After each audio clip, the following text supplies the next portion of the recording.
Hey booktube! Welcome back to my channel. My name is the Book Mage and today I have another book haul. I don't think it's surprising to anyone that I just can't stop buying books, but there's been a lot of good new releases and a lot of good old releases that I just didn't own yet that I needed to. So I have a pretty big pile here, so I'm just gonna go ahead and get on with it because this video could be fairly long. So the first book I picked up was the collector's edition of Crooked Kingdom by Leigh Bardugo. And yes, I may already have had an edition of this book, but like this one has black sprayed edges and like you cannot tell me that you wouldn't buy this just for the cover. Oh my god. They might be the crows, but I am a magpie because I cannot resist this shininess. I actually got to meet Leigh Bardugo the other day and she was super sweet, super funny, so goth.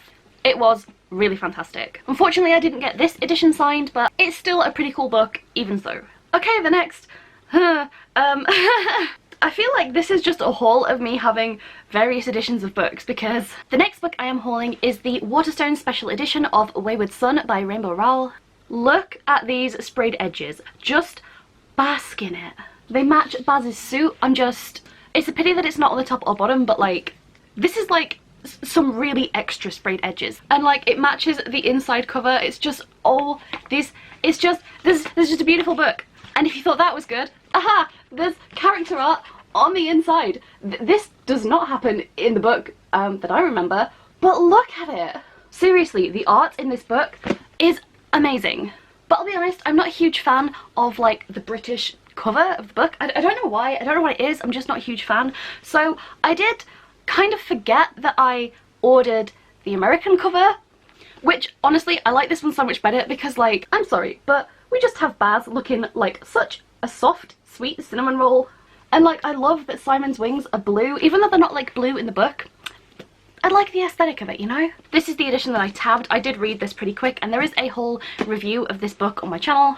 But seriously, at the moment I'm just here to like review it's a gorgeous edition. But when I say I forgot that I ordered that, that is because I spent a really long, difficult time, because I live in the UK, trying to order this.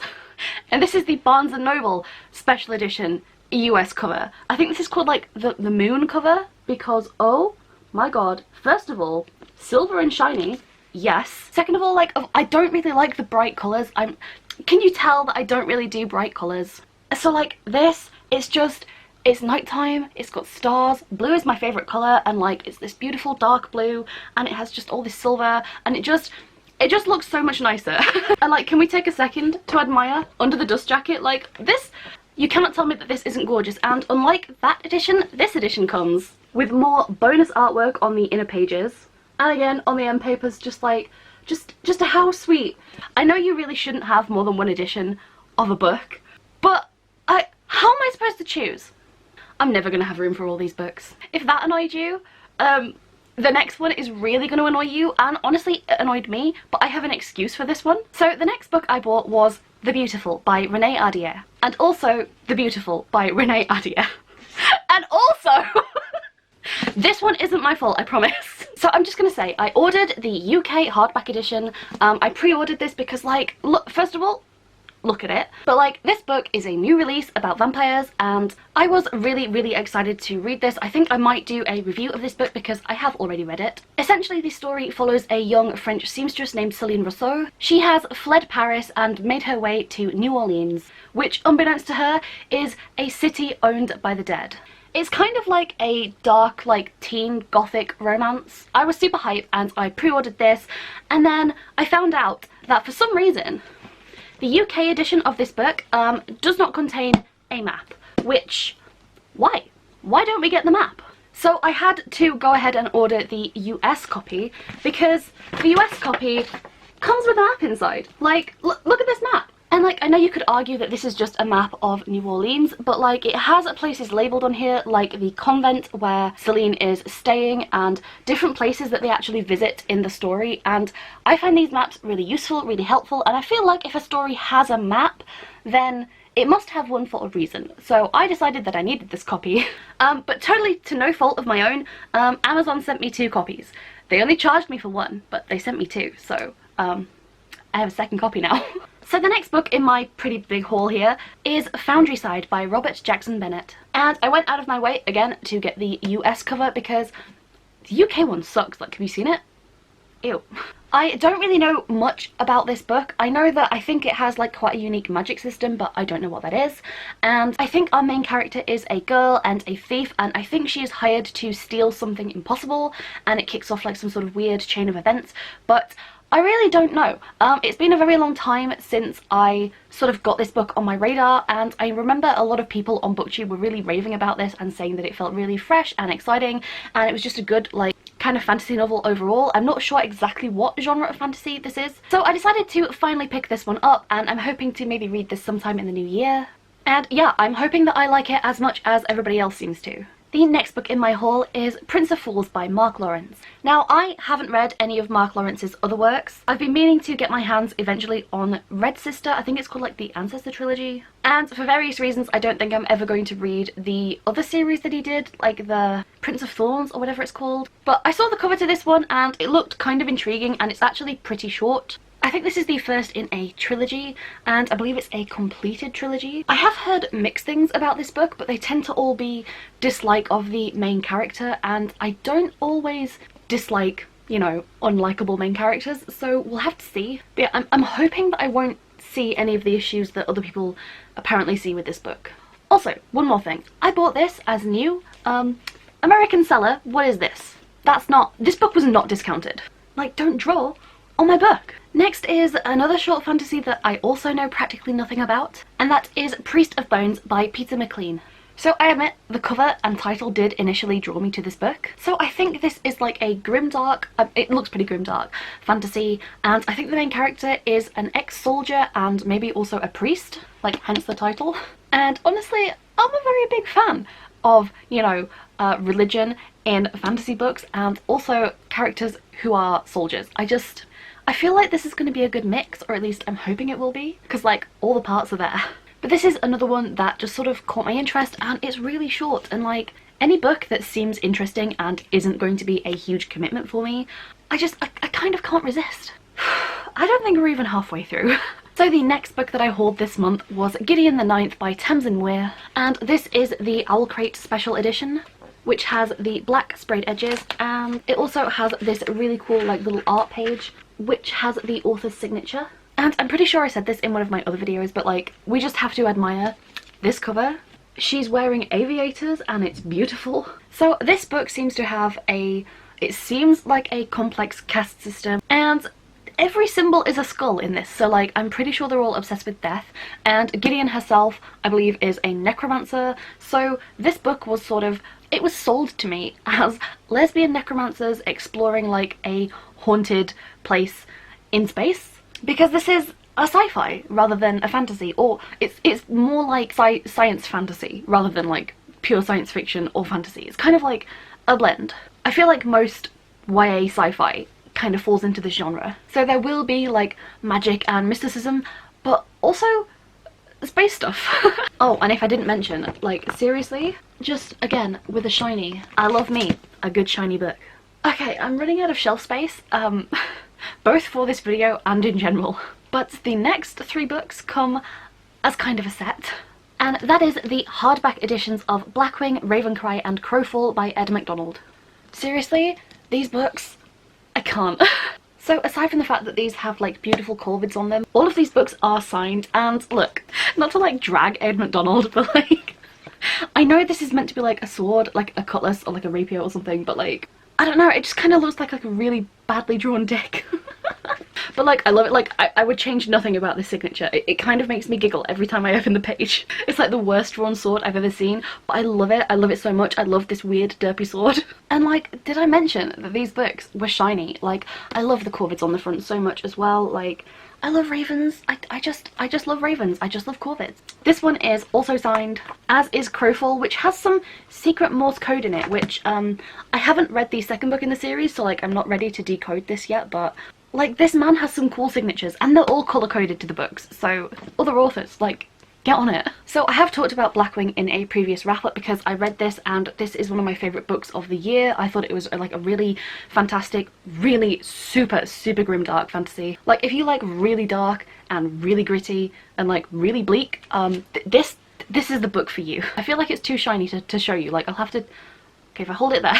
So this book follows a man named Galharrow. I'm not sure if he's like a mercenary or like a guide or like something, but in this world there are these things called the Deep Kings, which are just like these like horribly powerful, magical, possibly undead things. And as a result there is like this horrible like scar on the landscape, and it's called the Misery, and it's basically full of a load of crap that will kill you. The Misery itself will kill you, like things move around. It's really just like, I picture it kind of like the Wasteland in Fallout, but like a million times worse. And so as well as these Deep Kings, there are also these weird beings called the Nameless, which are kind of similar but more on the side of humans, so we're kind of on their side about it, at least in this book. And the main character, Galharrow, sort of works for one of these Nameless called Crowfoot. Yes, I know, he has a name, but he's a Nameless, don't ask.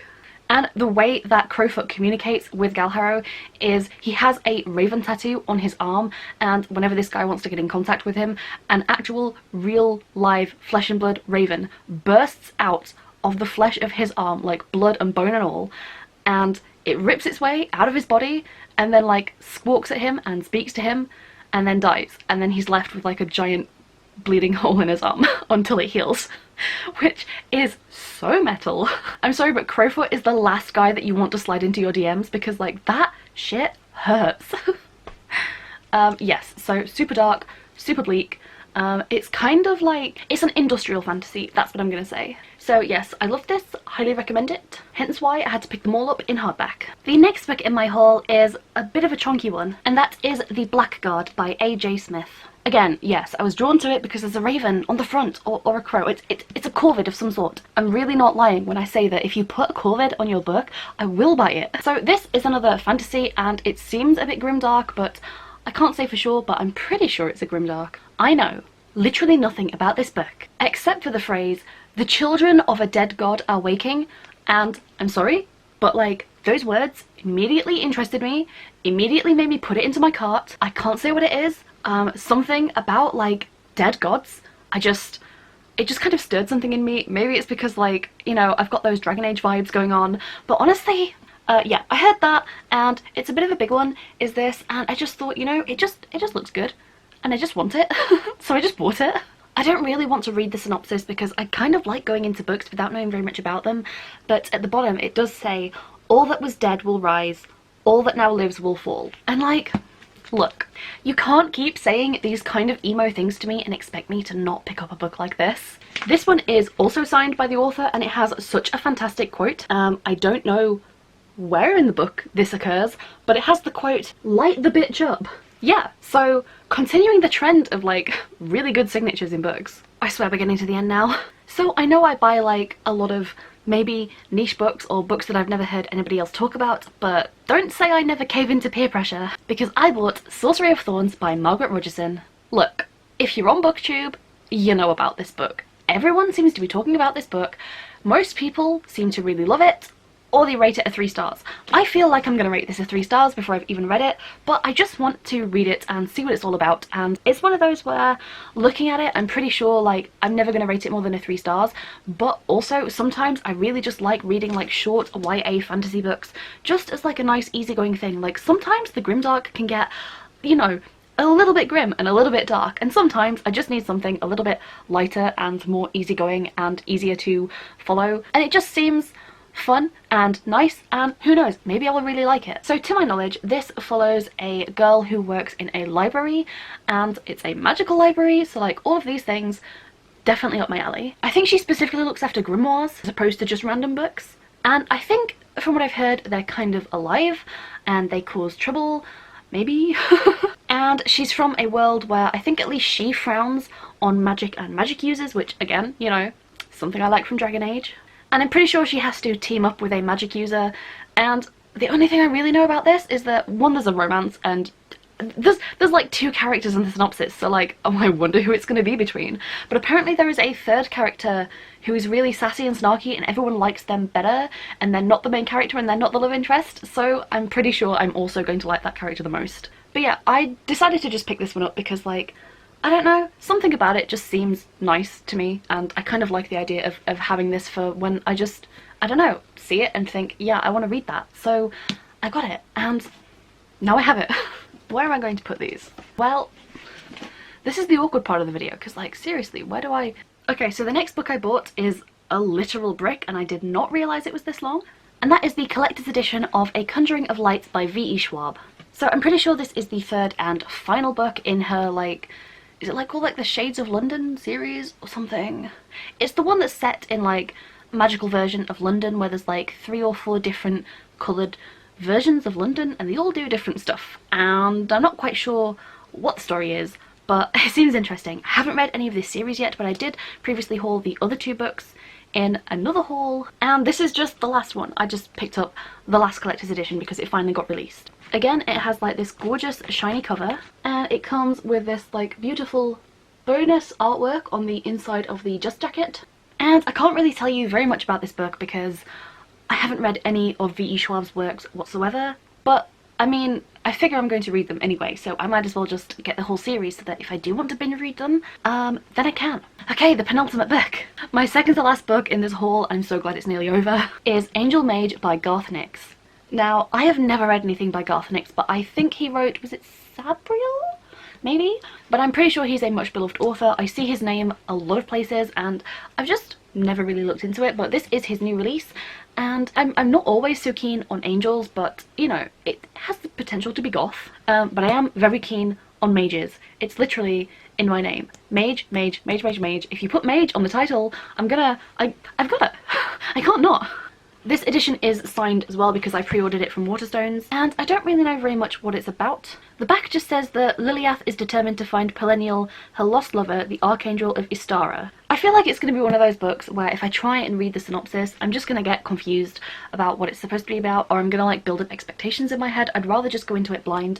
Again, this one is a little bit bigger, but it's not too huge. It is a little bit chunky. And yeah, I'm kind of interested to see what this is about, but because it's such a new release, I haven't really heard many other people talking about this, though there has been a lot of hype about it. So we shall see eventually how I feel. I don't think I'm going to get to this anytime soon, but who knows, I might just look at it one day and decide to pick it up, but we'll see.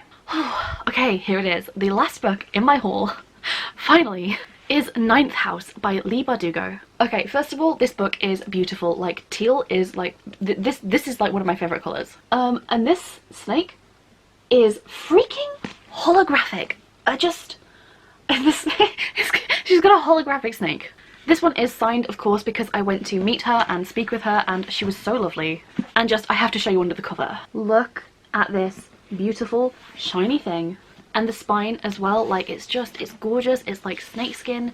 It's just, also, the end papers. Look, this is a pretty book. So yeah, funny story, I was actually not going to buy this book, as much as I love Leigh Bardugo, and I'm super excited to see her move into writing adult fiction instead of YA. I have really bad anxiety, and I really specifically don't like reading about any sort of like real world school or university settings in particular, and this is set at Yale, so I was just kind of like, no. You know what I mean? So it does sound really good, and I mean, I have a copy of it because I went to a signing for Ninth House. So I also got this super cool tote bag with like some Latin on it. What does it say? Mors iramat omnia. Death something all. Sorry? Sorry? What if I Wikipedia? How are you going to betray me like this? I'm going to assume it means to abuse or defile, but like, I'm just gonna show you what's come up on my phone.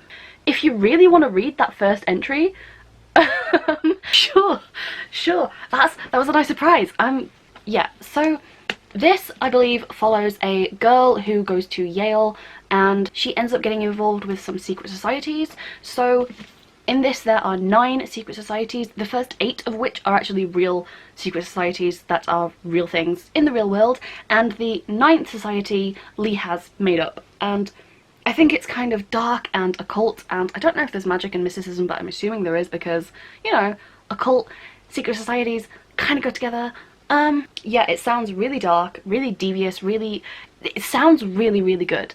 I would love to read this if it were literally just set in a fantasy world and like not at a real world university, because I I just can't read it. But yes, I mean, I'm gonna hang on to this because it's one of those things where, like, at some point maybe my desire to support an author that I really like and read a story that I think does actually sound really interesting might win out over my anxiety, but also it might not. So we will see if I ever read this. Wow, okay, wow, okay, there we go. That's it, that's everything.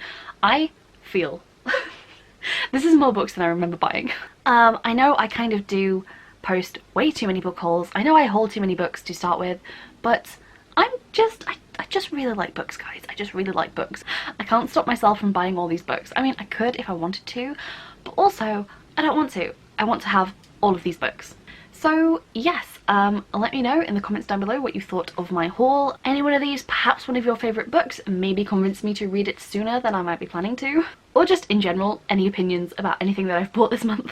Except for the quantity. Let's not talk about the quantity. So with that said, I'm gonna go and sort out my shelves. I think they're kind of beyond the point of no return at this point in time, but I can try. So that's it, thank you for watching, and hopefully maybe I'll see you in another video, if I haven't drowned in books. Bye guys!